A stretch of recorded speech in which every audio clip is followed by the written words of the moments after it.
سورۃ النحل۔ بسم اللہ الرحمن الرحیم۔ أتى أمر الله فلا تستعجلوه سبحانه وتعالى عما يشركون ينزل الملائكة بالروح من أمره على من يشاء من عباده أن أنذروا أنه لا إله إلا أنا فاتقون۔ شروع کرتی ہوں اللہ کے نام سے جو بے انتہا مہربان نہایت رحم فرمانے والا ہے۔ آ گیا اللہ کا فیصلہ، اب اس کے لیے جلدی نہ مچاؤ۔ پاک ہے وہ اور بالا و برتر ہے اس شرک سے جو یہ لوگ کر رہے ہیں۔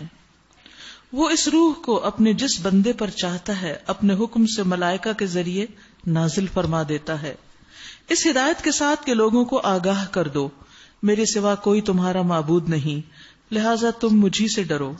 اس نے آسمان و زمین کو برحق پیدا کیا، وہ بہت بالا و برتر ہے اس شرک سے جو یہ لوگ کرتے ہیں۔ اس نے انسان کو ایک ذرا سی بوند سے پیدا کیا۔ انسان اپنی اصل کو دیکھے کہ آغاز کہاں سے ہوا تھا اس کا، اور دیکھتے دیکھتے صریحاً وہ ایک جھگڑالو ہستی بن گیا۔ اس نے جانور پیدا کیے جن میں تمہارے لیے پوشاک بھی ہے، لباس بھی ہے اور خوراک بھی ہے، اور طرح طرح کے دوسرے فائدے بھی، یعنی ان کا دودھ اور گوشت، یہ سب کچھ استعمال کرتے ہو۔ ان میں تمہارے لیے جمال بھی ہے، یعنی خوبصورتی بھی ہے، جبکہ صبح تم انہیں چرنے کے لیے بھیجتے ہو اور جبکہ شام انہیں واپس لاتے ہو۔ وہ تمہارے لیے بوجھ ڈھو کر ایسے ایسے مقامات تک لے جاتے ہیں جہاں تم سخت جانفشانی کے بغیر نہیں پہنچ سکتے۔ آج بھی پہیے کی ایجاد کے بعد چاہے بے شمار گاڑیاں ہیں جنہوں نے ٹریفک بلاک کر رکھی ہے، پھر بھی کچھ علاقے ایسے ہیں کہ جہاں گاڑیاں نہیں چلتی، وہاں گھوڑے اونٹ ہی بار برداری کا کام کرتے ہیں۔ حقیقت یہ ہے کہ تمہارا رب بڑا ہی شفیق اور مہربان ہے۔ اس نے گھوڑے اور خچر اور گدھے پیدا کیے تاکہ تم ان پر سوار ہو اور وہ تمہاری زندگی کی رونق بنے۔ یہ گھوڑا جو ہے وہ ایک اسٹیٹس سمبل بھی ہے، اور خصوصاً اس دور میں جب لوگوں کے مالدار ہونے کا اندازہ ان کے بیگ سے نہیں لگایا جاتا تھا، گھوڑے وغیرہ سے لگایا جاتا تھا۔ وہ اور بہت سی چیزیں تمہارے فائدے کے لیے پیدا کرتا ہے یا کرے گا جن کا تمہیں علم تک نہیں، یعنی چونکہ مضارع کا فعل ہے، ابھی بھی اس نے بہت کچھ تمہارے فائدے کے لیے ایسا پیدا کر رکھا ہے تمہیں اس کو پتہ ہی نہیں۔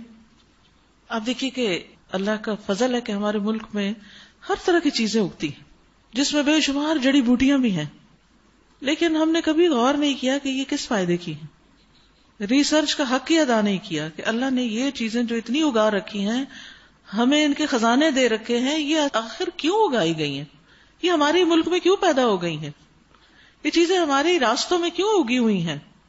کہ نگاہ اٹھا کے بھی نہیں دیکھتے، توڑ کے بھی نہیں دیکھتے، اس کو ٹیسٹ کر کے بھی نہیں دیکھتے، اس میں بے شمار فائدے ہو سکتے ہیں، اور صرف نباتات میں نہیں، حیوانات اور دیگر بہت ساری چیزوں میں۔ آپ دیکھیں کہ جب چھوٹی سی چیز پتہ چلتی ہے ہم اوور ایکسائٹیڈ ہو جاتے ہیں، اس میں یہ فائدہ بھی، یہ فائدہ بھی، اور اب تو یوٹیوب چینل بھرے ہوئے ہیں ادرک کے فائدوں سے اور لیمو کے فائدوں سے، اور بے شمار ایک کے بعد ایک چیز سامنے آتی رہتی ہے۔ تو اللہ تعالیٰ وہ کچھ پیدا کرتا ہے جس میں تمہارے لیے فائدہ ہے لیکن تم جانتے نہیں ہو۔ ہمارا علم بہت کم ہے، تو ربی زدنی علما، علم کے لیے دعا بھی کرنی چاہیے اور کوشش بھی کرنی چاہیے، مزید جانتے رہنے کی فکر کرنی چاہیے۔ اور مضارع کے صیغے میں فیوچر کی بات بھی، وہ کچھ پیدا کرے گا تم جن کو جانتے نہیں۔ تو بعض نے کہا کہ چونکہ یہ سواریوں کے کانٹیکس میں بات کی گئی، تو اس وقت نبی صلی اللہ علیہ وسلم کے زمانے میں نہ تو گاڑیاں تھیں نہ جہاز تھے، تو اللہ تعالیٰ نے ان چیزوں کی طرف بھی اشارہ کر دیا کہ ابھی اور بھی بہت کچھ ہے، اور آج کے دور میں بھی آگے بھی بہت کچھ آنے والا ہے۔ کون جانتا تھا جب گاڑی ایجاد ہوئی تھی کہ ایک وقت آئے گا کہ گاڑی بغیر ڈرائیور کے بھی چلے گی، اور بغیر پیٹرول کے بھی چلے گی، اور اللہ ہی کے ذمہ ہے سیدھا راستہ بتانا۔ سبحان اللہ، جہاں سواریوں کی بات ہوئی تو سواریاں کہاں چلتی ہیں؟ سڑکوں پہ یا مقرر راستوں پر۔ تو وہی جو بات میں نے صبح آپ کو بتائی نا کہ ایک مومن جو ہے وہ صرف سواری کو ہی نہیں دیکھتا اور راستے کو نہیں دیکھتا، وہ راستے کو دیکھ کر قصد السبیل کو بھی سوچتا ہے، سیدھے راستے کو بھی سوچتا ہے کہ ہدایت کا راستہ بھی ایک ہے اور راستے سے بھٹکنا کیا معنی رکھتا ہے، جبکہ راستے ٹیڑھے بھی موجود ہیں۔ اگر وہ چاہتا تو تم سب کو ہدایت دے دیتا، یعنی زبردستی کر سکتا تھا، لیکن پھر یہ ظلم ہوتا۔ وہی ہے جس نے آسمان سے تمہارے لیے پانی برسایا جس سے تم خود بھی سیراب ہوتے ہو اور تمہارے جانوروں کے لیے بھی چارہ پیدا ہوتا ہے۔ وہ اس پانی کے ذریعے سے کھیتیاں اگاتا ہے اور زیتون اور کھجور اور انگور اور طرح طرح کے دوسرے پھل پیدا کرتا ہے۔ اس میں ایک بڑی نشانی ہے ان لوگوں کے لیے جو غور و فکر کرتے ہیں۔ اس صورت میں بے شمار نعمتوں کا ذکر کیا گیا ہے، اور ہر نعمت کے بعد غور و فکر کی دعوت ہے، سوچنے کی دعوت ہے، توجہ کی ضرورت ہے۔ لیکن ہم دنیا میں غفلت میں ہی ڈوبے ہوئے زندگی بسر کر رہے ہیں، کیونکہ چند ایک مین میڈ چیزیں جو ہے نا، انہی کے طلسم میں ہم گرفتار ہیں اور ان سے باہر نہیں نکلتے۔ اور اب تو ہمارے فوکس کا ایک بہت بڑا محور کیا ہو گیا ہے جس سے باہر نہیں ہم نکلتے، ساری دنیا اسی میں سمٹ آئی، اب اس سے باہر نکل کے تو کچھ اور دیکھنے کا وقت ہی نہیں ہے۔ گھنٹوں پہ گھنٹے گزر جاتے ہیں اور اس کے ساتھ شغل ختم نہیں ہوتا۔ اس کے لیے بھی آپ کو روزہ ہی رکھنا پڑے گا، ایک طرف اس کا وائی فائی آف کر کے رکھ دیں اس کو۔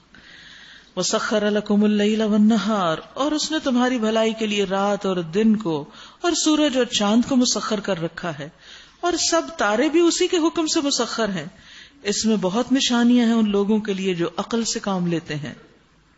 اور یہ جو بہت سی رنگ برنگ کی چیزیں اس نے تمہارے لیے زمین میں پیدا کر رکھی ہیں، ان میں بھی ضرور نشانی ہے ان لوگوں کے لیے جو سبق حاصل کرنے والے ہیں۔ وَهُوَ الَّذِي سَخَّرَ الْبَحْرَ لِتَأْكُلُوا مِنْهُ لَحْمًا طَرِيًّا، وہی ہے جس نے تمہارے لیے سمندر کو مسخر کر رکھا ہے۔ کیا مطلب ہے؟ کہ تمہارے لیے فائدے کی چیز اس کو بنا دیا۔ اتنی قوت ہے پانی کے اندر اور اتنا پریشر ہوتا ہے اس کی لہروں میں، لیکن کس طرح ان کو کنٹرول میں رکھا ہوا ہے تاکہ انسان کشتی پر سوار ہو کر سفر بھی کر سکے اور رزق کا سامان بھی کر سکے، مچھلیاں بھی پکڑ سکے، اور پھر اپنے جہازوں کو ایک طرف لنگر انداز بھی کر سکیں۔ یہ اللہ کی نعمتوں میں سے ایک بہت بڑی نعمت ہے، اور آپ کے پاس تو بہت وافر مقدار میں ہے۔ اگر اللہ چاہے تو سمندر ہم پہ بھی غالب کر سکتا ہے۔ اللہ نے ہمیں اس پر غلبہ دیا ہے، اسے ہم پر نہیں دیا۔ اگر ہمیں مسخر کر دیتا اس کے لیے تو پھر کیا ہوتا، زندگی ہی نہ قائم رہتی۔ وہی ہے جس نے تمہارے لیے سمندر کو مسخر کیا تاکہ تم اس سے تر و تازہ گوشت لے کر کھاؤ، اور اس سے زینت کی وہ چیزیں نکالو جنہیں تم پہنا کرتے ہو، یہ بھی منع نہیں کیا۔ تم دیکھتے ہو کہ کشتی سمندر کا سینہ چیرتے ہوئے چلتی ہے، یہ سب کچھ اس لیے ہے کہ تم اپنے رب کا فضل تلاش کرو اور اس کے شکر گزار بنو۔ شکر گزار، شکر گزار کون ہوتا ہے؟ جو نمبر ایک نعمت کو پہچانے، ان سب نعمتوں پر غور کرے اور کبھی ان کے مشاہدے کے لیے وقت نکالے، اور پھر وہاں اللہ کو یاد کرے، نعمت دینے والے کو یاد کرے، اور نعمت دینے والے کے لیے عاجزی اختیار کرے، ہمبل ہو، اس کی عبادت کرے، اس کے آگے جھک جائے۔ یاد رکھیے کہ شکر ادا کرنا بھی عبادت ہے، لیکن بہت سے لوگ اس عبادت سے غافل ہیں۔ تو ایک بہت خوبصورت کتاب ہے این الشاکرون، شکر گزار کہاں ہے، ترجمے کے ساتھ ہے، لیکن اس کے اگر آڈیوز آپ ساتھ سنیں تو مزید آپ کو ایکسپلینیشن ملے گی۔ تو شکر گزار ہونا بے حد ضروری ہے، اور ان نعمتوں کو دیکھتے دیکھتے ہر نعمت پر شکر کرنے کی ضرورت ہے جن کو اللہ تعالیٰ یہاں گنوا رہے ہیں۔ تو جو پڑھتے جائیں دل دل میں بھی شکر کرتے جائیں۔ اس نے زمین میں پہاڑوں کی میخیں گاڑ دیں تاکہ وہ تمہیں لے کر ڈھلک نہ جائے، اس نے دریا جاری کیے اور قدرتی راستے بنائے تاکہ تم ہدایت پاؤ۔ ہدایت پاؤ، راستوں کے ساتھ ہدایت بھی۔ اس نے زمین میں راستہ بتانے والی علامتیں رکھ دیں، اور تاروں سے بھی لوگ ہدایت پاتے ہیں، لیکن کچھ لوگ بھٹک بھی جاتے ہیں، وہ تاروں کو اپنی قسمت کا حال معلوم کرنے کا ذریعہ بنا لیتے ہیں، جبکہ اللہ نے ان کو کچھ اور مقاصد کے لیے پیدا کیا ہے۔ افمن یخلق کمن لا یخلق، بہت پاورفل آیت ہے یہ۔ پھر کیا وہ جو پیدا کرتا ہے اور وہ جو کچھ بھی پیدا نہیں کرتے دونوں برابر ہو سکتے؟ تو پیدا تو صرف اللہ ہی نے کیا سب کچھ، کسی اور نے نہیں کیا، پھر کسی اور کو اس کے برابر کیوں قرار دیتے ہو، شرک کیوں کرتے ہو؟ دونوں یکساں ہو سکتے ہیں؟ ہرگز نہیں۔ کیا تم ہوش میں نہیں آتے؟ وَإِن تَعُدُّوا نِعْمَةَ اللَّهِ لَا تُحْصُوهَا، اگر تم اللہ کی نعمتوں کو گننا شروع کر دو تو شمار نہیں کر سکتے، گن ہی نہیں سکتے۔ حقیقت یہ ہے کہ وہ بڑا ہی درگزر کرنے والا اور رحیم ہے، حالانکہ وہ تمہارے کھلے سے بھی واقف ہے اور چھپے سے بھی واقف ہے۔ یعنی وہ غلط کام جو تم چھپ چھپ کے کرتے ہو ان پر بھی تمہیں فوراً پکڑ سکتا ہے، لیکن کیوں نہیں پکڑ رہا؟ یعنی بعض اوقات انسان اس ڈھیل سے اور بگڑتا ہے، وہ کہتا ہے اچھا کچھ بھی نہیں بگڑا، کچھ اور مزے کر لو، کچھ اور کر لو، کچھ نہیں ہوتا۔ لیکن یاد رکھو یہ سب وقت اللہ نے دیا تھا توبہ کرنے کے لیے، ہوش میں آنے کے لیے، سمجھنے کے لیے، تاکہ اپنے غلط کام کو چھوڑ دو۔ لیکن جب انسان نہیں چھوڑتا تو پھر اللہ چھڑوا دیتا ہے۔ کیسے چھڑواتا ہے؟ ایسی یکا یک تبدیلی آتی ہے نا حالات میں کہ ساری نعمتیں ہاتھ سے چلی جاتی ہیں اور انسان ہاتھ ملتا رہ جاتا ہے، اور پچھتاوے کے سوا کچھ ہاتھ میں نہیں رہتا کہ کاش میں نے یہ گناہ اس وقت چھوڑ دیا ہوتا جو میری آج بربادی کا ذریعہ بن گیا۔ لیکن جب انسان اس کے نشے میں مست ہوتا ہے تو پھر اس کو کچھ سوچتا نہیں۔ تو ایسے میں کرنا کیا چاہیے؟ اللہ سے مدد مانگنی چاہیے۔ اور وہ دوسری ہستیاں جنہیں اللہ کو چھوڑ کر لوگ پکارتے ہیں، وہ کسی چیز کی بھی خالق نہیں ہے بلکہ خود مخلوق ہیں، مردہ ہیں نہ کہ زندہ، اور ان کو کچھ معلوم نہیں ہے کہ انہیں کب دوبارہ زندہ کر کے اٹھایا جائے گا۔ تمہارا الہ بس ایک ہی الہ ہے، مگر جو لوگ آخرت کو نہیں مانتے ان کے دلوں میں انکار بس کر رہ گیا ہے اور وہ گھمنڈ میں پڑ گئے ہیں۔ اللہ یقیناً ان سب کے کرتوت جانتا ہے، چھپے ہوئے بھی اور کھلے ہوئے بھی۔ وہ ان لوگوں کو ہرگز پسند نہیں کرتا جو غرور نفس میں مبتلا ہوں۔ اللہ ہم سب کو اس سے محفوظ رکھے۔ اللہ کو تکبر کرنے والے لوگ نہیں پسند۔ کیا آپ کو پسند؟ ہمیں بھی نہیں اچھے لگتے وہ لوگ جو اپنے آپ کو بڑی چیز سمجھے، اپنے آپ کو دوسروں سے بہتر ہی سمجھتے رہے اور دوسروں کو انسان نہ سمجھے۔ اور جب کوئی ان سے پوچھتا ہے کہ تمہارے رب نے یہ کیا چیز نازل کی تو کہتے ہیں جی وہ تو اگلے وقتوں کی فرزودہ کہانیاں ہیں۔ کفار مکہ کی بات کی جا رہی ہے۔ یہ باتیں وہ اس لیے کرتے ہیں کہ قیامت کے روز اپنے بوجھ بھی پورے اٹھائیں اور ساتھ ساتھ کچھ ان لوگوں کے بوجھ بھی سمیٹیں جنہیں یہ وربنائے جہالت گمراہ کر رہے ہیں۔ دیکھو کیسی سخت ذمہ داری ہے جو یہ اپنے سر لے رہے ہیں۔ ان سے پہلے بھی بہت سے لوگ حق کو نیچا دکھانے کے لیے ایسی مکاریاں کر چکے ہیں، تو دیکھ لو کہ اللہ نے ان کے مکر کی عمارت جڑ سے اکھاڑ پھینکی اور اس کی چھت اوپر سے ان کے سر پر آ رہی، اور ایسے رخ سے ان پر عذاب آیا جدھر سے اس کے آنے کا ان کو گمان تک نہ تھا۔ پھر قیامت کے روز اللہ انہیں ذلیل و خوار کرے گا اور ان سے کہے گا بتاؤ اب کہاں ہیں میرے وہ شریک جن کے لیے تم اہل حق سے جھگڑے کیا کرتے تھے۔ قال الذین اوتوا العلم ان الخزي اليوم والسوء علی الکافرین، جن لوگوں کو دنیا میں علم حاصل تھا وہ کہیں گے آج رسوائی اور بدبختی ہے کافروں کے لیے۔ ہاں انہی کافروں کے لیے جو اپنے نفس پر ظلم کرتے ہوئے جب ملائکہ کے ہاتھوں گرفتار ہوتے ہیں۔ اللہ اکبر! یعنی جب اللہ کی نافرمانی میں کسی کو موت آتی ہے تو پھر کیا ہوتا ہے؟ وہ سرکشی چھوڑ کر فوراً ڈگے ڈال دیتے ہیں اور کہتے ہیں ہم تو کوئی قصور نہیں کر رہے تھے، معصوم بن جاتے ہیں اس وقت۔ ملائکہ جواب دیتے ہیں کر کیسے نہیں رہے تھے؟ ان اللہ علیم بما کنتم تعملون، اللہ تمہارے کرتوتوں سے خوب واقف ہے، جو بھی تم کر رہے تھے اللہ اس کو خوب جانتا ہے۔ اب جاؤ جہنم کے دروازوں میں گھس جاؤ، وہیں تمہیں ہمیشہ رہنا ہے۔ بس حقیقت یہ ہے کہ بڑا ہی برا ٹھکانہ ہے متکبروں کے لیے۔ متکبر وہ ہوتا ہے نا جو حق کو قبول نہ کرے اور لوگوں کو حقیر سمجھے، کیونکہ یہ جو متکبرین کا ٹھکانہ ہے وہ یعنی کہ صرف آخرت میں جہنم ہی میں ہوگا، بلکہ موت کے ساتھ ہی شامت آ جاتی ہے۔ جیسے یہاں پر فرمایا نا کہ جو موت کے فرشتے آتے ہیں وہ آ کر ان کو ڈانٹتے ڈپٹتے ہیں اور پھر ان کے ساتھ سختی سے پیش آتے ہیں۔ مسند احمد کی ایک روایت سے ہمیں پتہ چلتا ہے کہ جب کسی گناہگار آدمی کے پاس فرشتے آتے ہیں، موت کے فرشتے جو اللہ کی نافرمانی کر رہا ہوتا ہے، کسی گناہ میں پڑا ہوا ہوتا ہے، تو کہتے ہیں اے خبیث روح نکل جو خبیث جسم میں رہی، قابل مذمت ہو کر اس میں سے نکل، یعنی ملامت ہے تجھ پہ۔ کھولتے ہوئے پانی اور کانٹے دار کھانے کی خوشخبری قبول کر، اور اس کے علاوہ قسم قسم کے عذاب کی خوشخبری بھی قبول کر۔ اس کے سامنے وہ موت کے وقت آنے والے فرشتے مسلسل بار بار یہ جملے دہراتے رہتے ہیں یہاں تک کہ روح نکل جاتی ہے۔ یعنی وہ اس کو آگے پیش آنے والے عذاب کی خبر بھی دے رہے ہوتے ہیں. تو متکبرین کے لیے بہت برا ٹھکانہ ہے جو انا کا مسئلہ بنا کر اپنے آپ کو بڑی چیز سمجھ کر اللہ کے آگے نہ جھکیں اور غلط کام نہ چھوڑیں. وَقِيلَ لِلَّذِينَ اتَّقَوْا مَاذَا أَنزَلَ رَبُّكُمْ قَالُوا خَيْرًا. دوسری طرف جب متقی لوگوں سے پوچھا جاتا ہے کہ یہ کیا چیز ہے جو تمہارے رب کی طرف سے نازل ہوئی، تو وہ جواب دیتے ہیں بہترین چیز اتری ہے. یعنی کچھ لوگ قرآن پڑھ کر اس میں سے ایسی باتیں تلاش کرتے رہتے ہیں کہ جو انہیں ناگوار ہوتی ہیں، یا اس کو پرانے وقتوں کی کہانیاں بتاتے اور کہتے ہیں آج کے دور میں تو یہ عمل ہو ہی نہیں سکتا. اور کچھ کہتے ہیں ہر چیز قابل عمل ہے، ہمارے فائدے ہی کی ہے.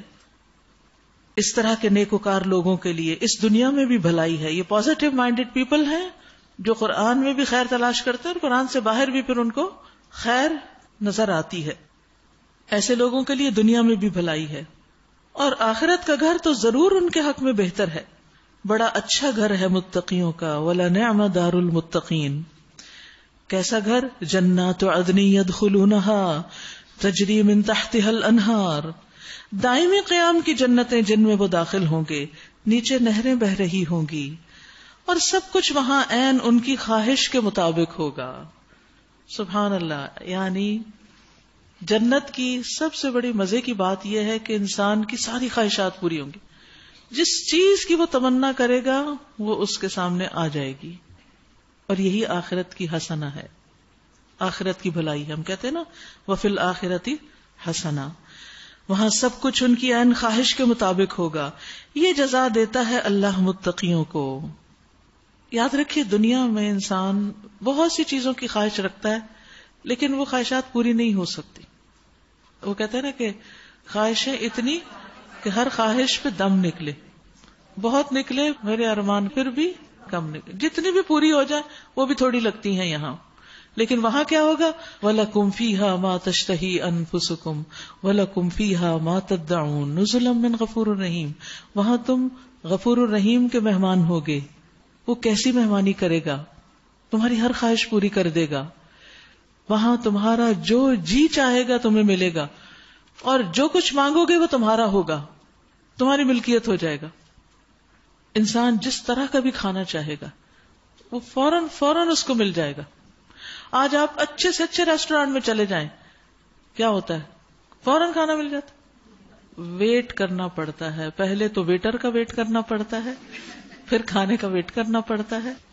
لیکن وہاں کیا ہوگا؟ حدیث میں آتا ہے جنتی شخص جنت کے پرندوں میں سے ایک پرندہ کھانے کی خواہش کرے گا کہ میں اس پرندے کا مزہ اٹھانا چاہتا ہوں، اور وہ اس کے ہاتھ میں پکا ہوا ٹکڑے کیا ہوا آ گرے گا، اسی لمحے آ جائے گا. صرف انسان سوچے گا اور وہ وہاں موجود ہوگا. اسی طرح کچھ لوگ جنہیں دنیا میں کاموں کا بڑا شوق ہوتا ہے وہاں بھی ان کو کچھ کاموں کا شوق ہوگا. نبی صلی اللہ علیہ وسلم نے فرمایا، صحیح بخاری کی روایت ہے، اہل جنت میں سے ایک شخص اپنے رب سے کاشتکاری کی اجازت چاہے گا کہ میں نے کچھ اگانا ہے. تو اللہ تعالیٰ اس سے فرمائے گا کیا تو اپنی موجودہ حالت پہ خوش نہیں کہ سب کچھ اگا ہوا مل رہا ہے، تم کیوں اگانا چاہتے ہو؟ وہ کہے گا کیوں نہیں، میں خوش ہوں لیکن میں کھیتی باڑی کرنا پسند کرتا ہوں. آپ نے فرمایا پھر وہ بیج کاشت کرے گا، نہیں بیج ڈالے گا ہی تو پلک جھپکنے کی دیر میں وہ اگ آئے گا، سیدھا ہو جائے گا، کاٹنے کے قابل ہو جائے گا، دیکھتے ہی دیکھتے پہاڑ کی طرح ڈھیر لگ جائے گا. اللہ تعالیٰ فرمائے گا اے آدم کے بیٹے یہ لے لے، تجھے کوئی چیز سیر نہیں کر سکتی. یعنی تمہاری خواہشیں لامت نہیں. یعنی یہ نہیں کہ جنت میں جا کے خواہشیں ختم ہو جائیں گی، وہاں بھی خواہشیں ہوں گی لیکن وہ پوری ہوتی چلی جائیں گی. کچھ لوگوں کو بچوں کا بہت شوق ہوتا ہے، کچھ لوگوں کو دنیا میں بچے نہیں ملتے، ان کی خواہش ان کے دل میں ہی رہ جاتی، یہ بھی وہاں پوری ہو جائے گی. رسول اللہ صلی اللہ علیہ وسلم نے فرمایا اگر کوئی مومن جنت میں اولاد کی خواہش کرے گا تو صرف ایک گھڑی میں، ایک لمحے میں حمل، پیدائش اور اس کی خواہش کے مطابق اس عمر کا بچہ اس کو دے دیا جائے گا. نیو بورن چاہیے یا 1 سال کا چاہیے، ٹوڈلر چاہیے، بڑا چاہیے، جوان چاہیے، کیا چاہیے؟ یہاں نہیں ہو سکتا. ہی یہاں تو سب کو دودھ پیتے بچے ہی ملتے ہیں، رونے والے. اگر ہم چاہیں بھی نا کہ ہمیں اسکول گوئنگ بچہ بس مل جائے تاکہ ہمیں اس کو خود نہ دیکھنا پڑے، آدھا دن اسکول والوں کے سر پہ رہے. ہم اپنے بچے پالنے سے تھک جاتے ہیں اور اسکول والوں سے توقع رکھتے ہیں کہ بس وہ ان کو اعلیٰ درجے کا انسان بنا دے. تو یہ یہاں خواہش پوری نہیں ہو سکتی، ہاں وہاں ہو جائے گی. الذین تتوفاہم الملائکۃ طیبین، ان متقیوں کو جن کی روحیں پاکیزگی کی حالت میں جب ملائکہ قبض کرتے ہیں. یاد رکھیے نیک لوگ نہ صرف یہ کہ لباس اور جسم کی پاکیزگی کا اہتمام کرتے ہیں، اپنے دل کو بھی پاک رکھتے ہیں. نیک روح نیک انسان کے جسم میں ہوتی، پاک روح پاک جسموں میں. یہ نہیں ہو سکتا کہ خیالات تو آپ کے گندے ہوں اور روح آپ کی بڑی پاک ہو. نہیں، جیسے آپ کے خیالات ہیں نا اسی سے آپ اندازہ لگا لیجئے کہ آپ کی روح کس قسم کی ہے. جسم کی پاکی تو ہم دیکھ کے اندازہ لگاتے ہیں، پتہ چل جاتا ہے. لباس کی گندگی پاکی کا بھی ہمیں دیکھ کے اندازہ ہو جاتا ہے، یہ سونگ کے اندازہ ہو جاتا ہے. لیکن روح کی پاکی ناپاکی کا کہاں سے پتہ چلتا ہے؟ انسان کے اپنے خیالات سے، کہ اس کے دل میں کیا ہے. حلال سوچے ہیں حرام ہے، کیا خواہشات ہے، حلال کی خواہش ہے حرام کی، جائز کی یا ناجائز کی، کیا سوچتا ہے انسان، کیا ڈیزائرز ہیں، کیا کرتا ہے. اعمال اس کے پاکیزہ ہیں یا ناپاک ہیں، اس کے تعلقات پاکیزہ ہیں یا ناپاک ہیں. وہ حلال رستے سے اپنی خواہش پوری کرتا ہے یا حرام رستے سے، زنا سے یا کسی اور طریقے سے وہ اپنی خواہشات پوری کرتا ہے. وہ کس رستے پہ جا رہا ہے. تو فرشتے جب آتے ہیں تو وہ کیا کہتے ہیں کہ پاکیزگی کی حالت میں ان کی روحیں قبض ہوتی ہیں. وہ کہتے ہیں سلام ہو تم پر، جاؤ جنت میں اپنے اعمال کے بدلے. اب آگے تمہارے لیے جنت کی خوشخبری دیتے ہیں. یا ایتھا النفس المطمئنہ ارجعی الی ربک راضیۃ مرضیہ فادخلی فی عبادی وادخلی جنتی. وہیں سے جنت میں داخلہ. جیسے پیچھے ہم نے پڑھا نا کہ ناپاک روحوں کے لیے وہیں سے جہنم کی خوشخبری اور پاک روحوں کے لیے یہیں سے جنت کی خوشخبری. اے محمد صلی اللہ علیہ وسلم، اب جو یہ لوگ انتظار کر رہے ہیں تو اس کے سوا اب اور کیا باقی رہ گیا ہے کہ ملائکہ ہی آ پہنچے یا تیرے رب کا فیصلہ صادر ہو جائے. اس طرح کی ڈٹائی ان سے پہلے بہت سے لوگ کر چکے ہیں. پھر جو کچھ ان کے ساتھ ہوا وہ ان پر اللہ کا ظلم نہ تھا بلکہ ان کا اپنا ظلم تھا جو انہوں نے خود اپنے اوپر کیا. ان کے کرتوتوں کی خرابیاں آخر کار ان کے دامن گیر ہو گئیں اور وہی چیز ان پر مسلط ہو کر رہ گئی جس کا وہ مذاق اڑایا کرتے تھے. یہ مشرکین کہتے ہیں اگر اللہ چاہتا تو نہ ہم اور نہ ہمارے باپ دادا اس کے سوا کسی اور کی عبادت کرتے. پھر اللہ کو بلیم. اللہ نے کسی پہ جبر نہیں کیا کہ ضرور کوئی گناہ کا کام کرے. انسان کو چوائس دی ہے، لہذا اللہ کے ذمہ نہیں ڈال سکتے اپنے گناہوں کا بار آپ، اور نہ اس کے حکم کے بغیر کسی چیز کو حرام ٹھہراتے. ایسے ہی بہانے ان سے پہلے کے لوگ بھی بناتے رہے ہیں. تو کیا رسولوں پر صاف صاف بات پہنچا دینے کے سوا اور بھی کوئی ذمہ داری ہے؟ ہم نے ہر امت میں ایک رسول بھیج دیا اور اس کے ذریعے سے سب کو خبردار کر دیا کہ اللہ کی بندگی کرو اور طاغوت کی بندگی سے یعنی شیطان کی عبادت سے بچو. اس کے بعد ان میں سے کسی کو اللہ نے ہدایت بخشی اور کسی پر گمراہی مسلط ہو گئی. پھر ذرا زمین میں چل پھر کر دیکھ لو کہ جھٹلانے والوں کا انجام کیا ہوا. اے محمد صلی اللہ علیہ وسلم، تم چاہے ان کی ہدایت کے لیے کتنے ہی حریص ہو مگر اللہ جس کو بھٹکا دیتا ہے پھر اسے ہدایت نہیں دیتا، اور اس طرح کے لوگوں کی کوئی مدد نہیں کر سکتا. اور اللہ کیوں بھٹکاتا ہے؟ پیچھے کیا پڑھا تھا؟ جو خود سیدھی راہ پہ نہیں آنا چاہتا، جو صحیح رستہ اختیار نہیں کرنا چاہتا، برائی نہیں چھوڑنا چاہتا، تو پھر اللہ تعالیٰ اس کو اس کے حال پہ چھوڑ دے گا. جس دن آپ نے سچا ارادہ کر لیا نا اور آپ نے نیت کر لی کہ میں نے اس سے نکلنا ہے باہر، اللہ تعالیٰ آپ کے لیے آسانیاں کر دے گا، رستے بنا دے گا. پہلا قدم آپ کی طرف سے اٹھنا چاہیے، اور بندہ جب ایک قدم اٹھاتا ہے اللہ اس کی طرف 10 قدم اٹھاتا ہے. یہ لوگ اللہ کے نام سے پکی قسمیں کھا کے کہتے ہیں کہ اللہ کسی مرنے والے کو پھر سے زندہ کر کے نہ اٹھائے گا. اٹھائے گا کیوں نہیں؟ یہ تو ایک وعدہ ہے جسے پورا کرنا اس نے اپنے اوپر واجب کر لیا ہے، مگر اکثر لوگ جانتے نہیں ہیں. اور ایسا ہونا اس لیے ضروری ہے کہ اللہ ان کے سامنے اس حقیقت کو کھول دے جس کے بارے میں یہ اختلاف کر رہے ہیں، اور منکرین حق کو بھی معلوم ہو جائے کہ وہ جھوٹے تھے. رہا اس کا امکان تو ہمیں کسی چیز کو وجود میں لانے کے لیے اس سے زیادہ کچھ نہیں کرنا ہوتا کہ ہم اسے حکم دے کہ ہو جا، اور بس ہو جاتی ہے وہ. والذین ہاجروا فی اللہ من بعد ما ظلموا لنبوئنہم فی الدنیا حسنہ. سبحان اللہ. وَلَأَجْرُ الْآخِرَةِ أَكْبَرُ لَوْ كَانُوا يَعْلَمُونَ. جو لوگ ظلم سہنے کے بعد اللہ کی خاطر ہجرت کر گئے ہیں ان کو ہم دنیا ہی میں اچھا ٹھکانہ دے دیں گے. یہ قربانی وقتی ہے اچھے ٹھکانے کی امید رکھو، اور آخرت کا اجر تو بہت بڑا ہے. یعنی جب تم اللہ کی خاطر ایک چیز چھوڑو گے، اللہ اس کا بہترین نعم البدل تمہیں دے گا. بڑی ہجرت تو وہ ہوتی ہے نا جس میں انسان اپنا ملک، اپنا گھر بار سب کچھ چھوڑتا ہے. لیکن چھوٹی ہجرتیں کیا ہیں؟ گناہ کا چھوڑنا، بری عادتیں چھوڑنا، اللہ کی خاطر کسی غلط کام کو چھوڑ دینا، کسی حرام ریلیشن شپ کو چھوڑ دینا، کسی ایسے تعلق کو چھوڑ دینا جس سے اللہ نے منع کیا ہے، کسی بری عادت کو چھوڑ دینا. تو جو شخص کسی بری عادت کو چھوڑ دے گا، کسی غلط کام کو چھوڑ دے گا، اللہ تعالیٰ اس کو دنیا میں بھی اجر دیں گے، اس کو حلال راستوں سے خوشیاں عطا کریں گے. اور آخرت کا اجر تو بہت بڑا ہے. کاش جان لے وہ مظلوم جنہوں نے صبر کیا اور جو اپنے رب کے بھروسے پر کام کر رہے ہیں، کہ کتنا اچھا انجام ان کا منتظر ہے. تو یاد رکھیے، انسان جب بھی اللہ کی خاطر کوئی چیز چھوڑ دیتا ہے تو اللہ سبحانہ وتعالی اسے اس سے بہتر چیز عطا کرتا ہے. یہ اللہ کا وعدہ ہے، یہ اللہ کے ذمہ ہے. اور پھر خاص طور پر کن کے لیے؟ الذین صبروا، کیونکہ کسی بھی چیز کو چھوڑنے کے لیے صبر چاہیے ہوتا ہے. صبر کیا؟ اپنے آپ کو روکنا پڑتا ہے نا، کنٹرول کرنا پڑتا ہے. آپ کے اندر خواہش ہے اس چیز کی طرف جانے کی، پلٹنے کی، بار بار آپ کا دل چاہتا ہے وہ کام کریں، لیکن انسان کہتا ہے نہیں، میرا رب راضی نہیں، مجھے نہیں کرنا، مجھے چھوڑنا ہے، تو انسان چھوڑ دیتا ہے. پھر اسی طرح کچھ چیزیں انسان کو بڑی عزیز ہوتی ہیں، بڑی پیاری ہوتی ہیں، کبھی اللہ کی خاطر ان کو بھی چھوڑنا پڑتا ہے. کبھی کسی انسان کو اپنی کوئی جاب چھوڑنی پڑ جاتی ہے، کبھی انسان کو کوئی کاروبار چھوڑنا پڑ جاتا ہے، کوئی ملک، کوئی علاقہ چھوڑنا پڑ جاتا ہے. تو ہجرت کون کر سکتا ہے؟ چھوڑ کون سکتا ہے؟ وہی جس کے اندر صبر ہوتا ہے اور جو اپنے رب پر توکل کرتا ہے، بھروسہ کرتا ہے. اللہ پہ توکل کیے بغیر انسان کسی بھی غلط چیز کو یا کسی بھی پسندیدہ چیز کو چھوڑ نہیں سکتا. وہ اللہ کی خاطر چھوڑتا نا، اسے اللہ پہ یقین ہوتا ہے اللہ مجھے اس سے بہتر دے گا، تو وہ چھوڑ سکتا ہے.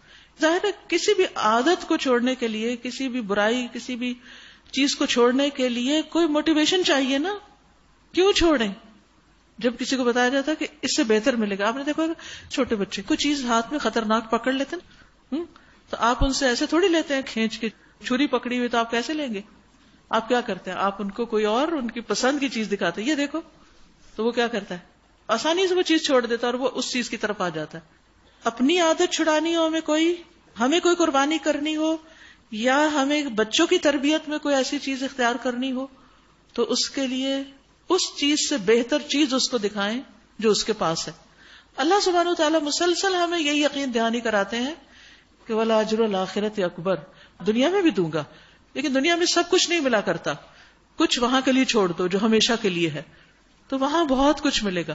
تو آخرت اتنی بڑی موٹیویشن ہے ہر انسان کے لیے، اگر وہ اس پر ایمان رکھتا ہے. ایمان ضروری ہے کہ اس کی وجہ سے انسان کچھ بھی چھوڑ سکتا ہے. صحابہ نے شراب کے نشے کیسے چھوڑے؟ ٹھیک ہے کچھ وقت لگا، ٹائم دیا بھی گیا، لیکن بالآخر سب کچھ چھوڑ دیا. دنیا کی تاریخ میں ایسی مثال نہیں ملتی. کسی بڑے سے بڑے ڈاکٹر اور کسی بڑے سے بڑے سائنٹسٹ کے پاس ایسا کوئی فارمولا نہیں کہ وہ انسانوں کی عادتوں کو اس طرح چھڑا سکے جس طرح قرآن نے آ کر چھڑا دیا، اس دین نے جس طرح کی تربیت کی. یہ علاج ہے، یہ شفا ہے، یہ رحمت ہے، یہ برکت والی کتاب ہے. لیکن اس کو چھوڑ کر اگر ہم بھٹک رہے ہیں دنیا میں کہ کسی اور طریقے سے ہمارے مسائل حل ہوں، تو نہیں ہو سکتے. وقتی طور پر کچھ نہ کچھ ہو جائے گا، لیکن انسان پھر پلٹ جاتا ہے کیونکہ کوئی بڑی موٹیویشن نہیں ہے اس کے لیے. پھر فرمایا وَمَا أَرْسَلْنَا مِن قَبْلِكَ إِلَّا رِجَالًا نُوحِي إِلَيْهِمْ فَاسْأَلُوا أَهْلَ الذِّكْرِ إِن كُنتُمْ لَا تَعْلَمُونَ.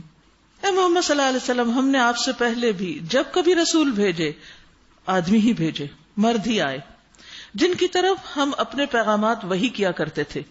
اہل ذکر سے پوچھ لیجئے اگر تم لوگ خود نہیں جانتے. اہل ذکر، اس بارے میں پیچھے ذکر سے مراد کیا تھی؟ قرآن. حقیقت یہ ہے کہ اہل ذکر میں سب سے افضل لوگ وہ ہیں جو عظمت والے قرآن کو پڑھتے اور پڑھاتے ہیں، وہ اہل الذکر ہیں. دوسروں کی نسبت سب سے زیادہ وہ اس نام کے، اس ٹائٹل کے مستحق ہیں، کیونکہ اللہ تعالیٰ نے فرمایا وَأَنزَلْنَا إِلَيْكَ الذِّكْرَ، ہم نے آپ کی طرف ذکر نازل کیا. تو ذکر والے جانتے ہیں، قرآن والے جانتے ہیں کہ اللہ نے کیا کچھ نازل کیا ہے. وہی اس سے فائدہ اٹھاتے ہیں. بالبینات والزبر، پچھلے رسولوں کو بھی ہم نے روشن نشانیاں اور کتابیں دے کر بھیجا. وَأَنزَلْنَا إِلَيْكَ الذِّكْرَ لِتُبَيِّنَ لِلنَّاسِ مَا نُزِّلَ إِلَيْهِمْ، اب یہ ذکر تم پر ہم نے نازل کیا تاکہ آپ لوگوں کے سامنے اس تعلیم کی تشریح اور توضیح کر دیں جو ان کے لیے اتاری گئی. یعنی اللہ نے یہ قرآن آپ کی طرف بھیجا، اس کی سب سے پہلی ایکسپلینیشن، امپلیمنٹیشن کس کے ذمہ تھی؟ نبی صلی اللہ علیہ وسلم کے. اس لیے یاد رکھیے حدیث کے بغیر قرآن کو سمجھا نہیں جا سکتا. خالی ڈکشنری کی مدد سے، عربوں کی لغت کی مدد سے قرآن کو ایکسپلین کرنے کا ٹرینڈ خطرناک ہے، کیونکہ عربوں کا اپنا ایک کلچر تھا، ان کی لینگویج ایک خاص کانٹیکسٹ میں تو ہے، لیکن ان الفاظ کو اسلام نے نئے معنی بھی دیے. مثلا صلاۃ کا لفظ کوئی نیا نہیں تھا، لیکن اسلامی کانٹیکسٹ میں صلاۃ سے مراد عام پریئر نہیں ہے، خاص نماز ہے. صوم، سیام، ابھی آپ نے اس کتاب میں بھی پڑھا، عربوں کے یہاں ڈکشنری میں پہلے سے ہی تھا. لیکن کیا معنی ہے سیام کا؟ رک جانا. کس چیز سے رکیں؟ یہ قرآن نے بتایا ہمیں، حدیث نے بتایا، نبی صلی اللہ علیہ وسلم نے کر کے دکھایا. اسی طرح باقی جتنے بھی احکامات ہیں، قرآن کا اپنا ایک مزاج ہے، اس میں کس آیت کا کیا معنی بنتا ہے، اس کو بھی دیکھنے اور سمجھنے کے لیے حدیث پڑھنا ضروری ہے. اور تاکہ لوگ خود بھی غور و فکر کریں. پھر کیا وہ لوگ جو دعوت پیغمبر کی مخالفت میں بدتر سے بدتر چالیں چل رہے ہیں، اس بات سے بالکل ہی بے خوف ہو گئے ہیں کہ اللہ ان کو زمین میں دھنسا دے، یا ایسے گوشے سے ان پر عذاب لے آئے جدھر سے اس کے آنے کا ان کو وہم و گمان تک نہ ہو، یا اچانک چلتے پھرتے ان کو پکڑ لے، یا ایسی حالت میں انہیں پکڑے جبکہ انہیں خود آنے والی مصیبت کا کھٹکا لگا ہوا ہو اور وہ اس سے بچنے کی فکر میں چوکنے ہوں.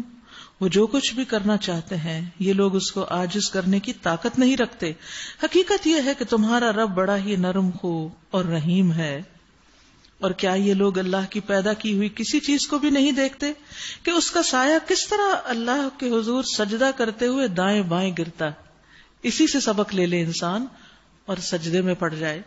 سب کے سب اس طرح اظہار عجز کر رہے ہیں، یعنی جس طرح یہ سائے گر رہے ہیں نا، ساری مخلوق اللہ کے آگے سجدہ ریز ہے. زمین اور آسمانوں میں جس قدر جاندار مخلوقات ہیں اور جتنے ملائکہ ہیں، سب اللہ کے آگے سر بسجود ہیں، اور وہ ہرگز تکبر نہیں کرتے، ہرگز تکبر نہیں کرتے. اپنے رب سے جو ان کے اوپر ہے ڈرتے ہیں، اور جو کچھ حکم دیا جاتا ہے اسی کے مطابق کام کرتے ہیں. تو جو لوگ نماز نہیں پڑھتے وہ سوچیں کہ اگر ہر چیز اللہ کے آگے جھکی ہوئی اور میں نہیں جھکوں گی تو پھر شامت کس کی؟ نہ جھکنے والوں کی. تو کیا میں اس کے لیے تیار ہوں؟ اور میں کیا اتنی ہی بدقسمت کہ ہر چیز اللہ کے آگے جھکے اور میں نہ جھکوں؟ ہر چیز اپنے خالق کو پہچانے، اپنے منعم کو پہچانے، اور میں ہی نہ پہچانوں اور میں ہی اس کی قدر نہ جانوں. اللہ کا فرمان ہے کہ دو الہ نہ بناؤ، الہ تو بس ایک ہی ہے، لہذا تم مجھی سے ڈرو. اسی کا ہے وہ سب کچھ جو آسمانوں میں ہے اور جو زمین میں ہے، اور خالصاً اسی کا دین کائنات میں چل رہا ہے. پھر کیا اللہ کو چھوڑ کر تم کسی اور سے تقویٰ کرو گے؟ وَمَا بِكُم مِّن نِّعْمَةٍ فَمِنَ اللَّهِ، تمہارے پاس جو بھی کوئی نعمت ہے اللہ کی طرف سے، وہ اللہ نے دی ہے تمہیں. بہت جامع آیت ہے، ہر نعمت اللہ کی طرف سے ہے. پھر جب کوئی سخت وقت تم پہ آتا ہے تو تم لوگ خود اپنی فریادیں لے کر اسی کی طرف دوڑتے ہو، مگر جب اللہ اس وقت کو ٹال دیتا ہے تو یکایک تم میں سے ایک گروہ اپنے رب کے ساتھ دوسروں کو اس مہربانی کے شکریہ میں شریک کرنے لگتا ہے. لِيَكْفُرُوا بِمَا آتَيْنَاهُمْ فَتَمَتَّعُوا فَسَوْفَ تَعْلَمُونَ، تاکہ اللہ کے احسان کی ناشکری کرے، اچھا مزے کر لو، ان قریب تمہیں معلوم ہو جائے گا. تو یاد رکھیے نعمتیں اللہ نے دی ہیں، شکر بھی اللہ کا ادا کرنا ہے، اور اس بات کی دعا کرتے رہنا ہے کہ اللہ تو ہمیں نعمتیں دینے کے بعد ہم سے نہ چھیننا. تو ایک بہت ہی خوبصورت دعا ہے آج کے پورے پارے کی تھیم کے کانٹیکس میں، اللہم انی اعوذ بک من زوال نعمتک وتحول عافیتک وفجاءۃ نقمتک وجمیع سخطک. اے اللہ میں تیری پناہ چاہتا ہوں اس بات سے کہ تیری دی ہوئی کوئی نعمت چھن جائے، کیونکہ کچھ نعمتوں کو ہم نعمت سمجھتے ہی نہیں، وہ آتی ہیں جاتی ہیں، ہمیں پرواہ نہیں، نہ آنے پہ شکر گزاری اور نہ جانے پہ کوئی غم.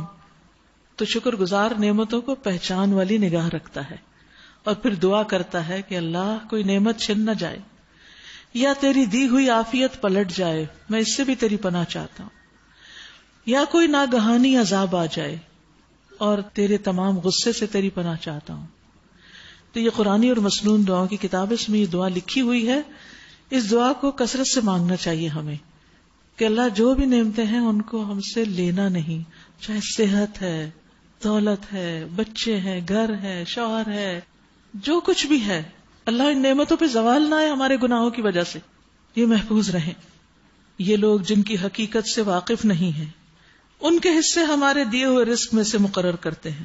اللہ کی قسم تم سے ضرور پوچھا جائے گا یہ جھوٹ تم نے کیسے گھڑ لیے. یعنی اللہ کو چھوڑ کے اوروں کے نام کی نظر نیاز اور قربانی، یہ اللہ کے لیے بیٹیاں تجویز کرتے ہیں. سبحان اللہ. اور ان کے لیے وہ جو یہ خود چاہیں. وَإِذَا بُشِّرَ أَحَدُهُمْ بِالْأُنثَىٰ ظَلَّ وَجْهُهُ مُسْوَدًّا وَهُوَ كَظِيمٌ. جب ان میں سے کسی کو بیٹی پیدا ہونے کی خوشخبری دی جاتی ہے تو اس کے چہرے پہ سیاہی چھا جاتی ہے اور وہ بس خون کا سا گھونٹ پی کر رہ جاتا ہے. لوگوں سے چھپتا پھرتا ہے کہ اس بری خبر کے بعد کیا کسی کو منہ دکھائے. دور جاہلیت کی بات کی جا رہی ہے اور آج بھی دور جاہلیت سے لوگ کم نہیں جیتے کہ جہاں بیٹیوں کی قدر نہیں کی جاتی.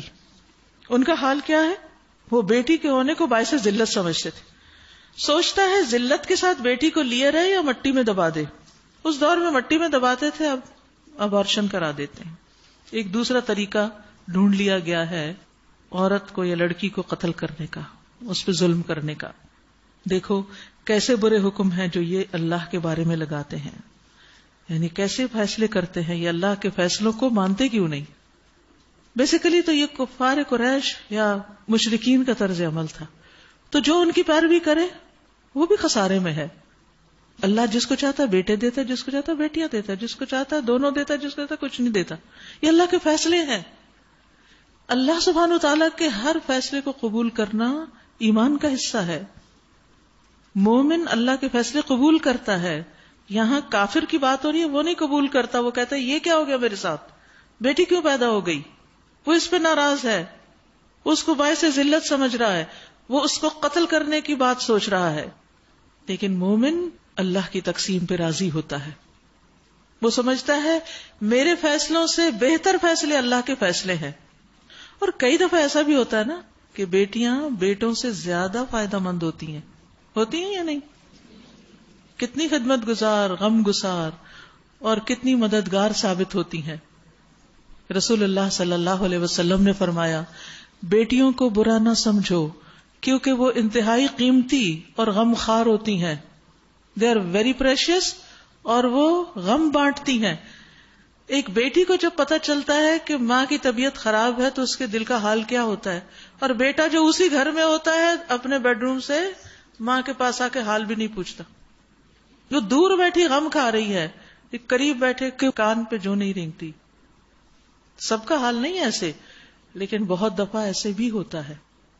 لیکن بیٹی قریب ہو یا دور ہو، خوش ہو یا ناراض ہو، جو ہی ماں باپ کے بارے میں کوئی تکلیف کی بات سنتی ہے تو تکلیف میں آ جاتی.